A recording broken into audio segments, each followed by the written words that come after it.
Welcome. In this video I'm going to be cleaning water up off of my garage floor using this Prolux wet dry garage vac. So this was provided to me by the distributor, but they're not compensating me for this video and they're not reviewing it before I post it. If you find this video helpful and you want to purchase one of these, I'll put a link to it in the description, and if you use that link, it helps me out a little bit and doesn't cost you anything extra. So I've done a couple other videos on this vacuum and I'll put links below to those videos if you want to check those out. In this video I'm going to be testing out the garage cleaning tool with the squeegee. So I live in the Midwest and we get snow in the wintertime, and that eventually will melt off the cars onto the garage floor. And there's one trouble area we have that gets a big puddle. So I'm filming this in the spring and I'm just going to pour water in that area, and I'll see how well this works at picking that water up. So I don't know how well this is going to come through on video, but there is a crack here and this slopes down this direction. So this should all slope this way towards a drain that's over here, but this is all sloping the wrong direction. So a puddle forms here and you can actually see the little outline of some of the road salt there. So I'm just going to dump water here. I don't know how much I'm going to dump.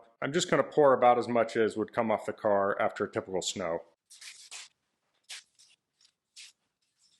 Okay, that looks about right. Oftentimes I'll get back into my equipment here on the left. So now I'll suck this up with the vacuum. I do want to mention that when this came, it had a brush in here, and I'll insert a clip of how I put the squeegee in here.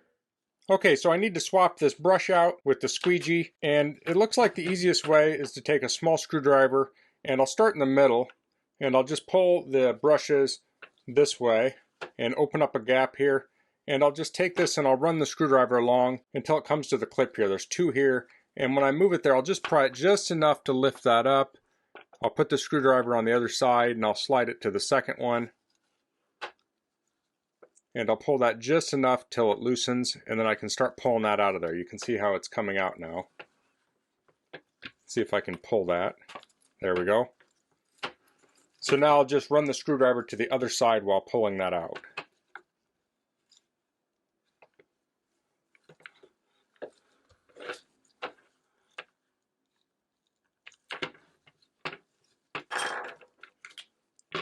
And there we have the whole thing out.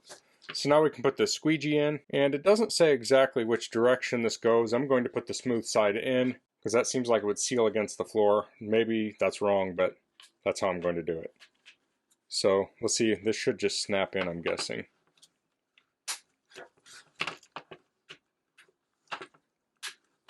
There we go. So let's head back out to the garage.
So there we have the water we vacuumed off the floor. So that's a demonstration of cleaning up water on a garage floor using the Prolux wet dry garage vac. I think that worked very well, had a ton of power, and having that squeegee on there, I was able to actually move the water and get it down to the bare concrete. So it is wet now, but this should dry up very quickly at this point since there's not a lot of big puddles and standing water. So you could also wash your car in your garage, and then when you're done you could vacuum the water up off the floor. Or just in general, you could clean your garage floor easier. I know ours gets very dusty, so one of these days I may come in here with a little bit of soap and water and clean it up really good, and then I can vacuum that water off of there. But this is going to really come in handy in the wintertime when we get the snow and ice, because the water sits here until it dries, and that can take a long time. So we have to sweep it towards the floor drain, and we don't always get it all, and it kind of runs back when we're sweeping it. Now we can just suck it all up, and then we can dump it out and let this dry off, and it'll be a lot cleaner in our garage. So that's all I'm going to cover in this video. If you have any questions, please leave them in the comments. If you like this video, please click like. If you haven't subscribed to my channel, I'd appreciate if you could do that.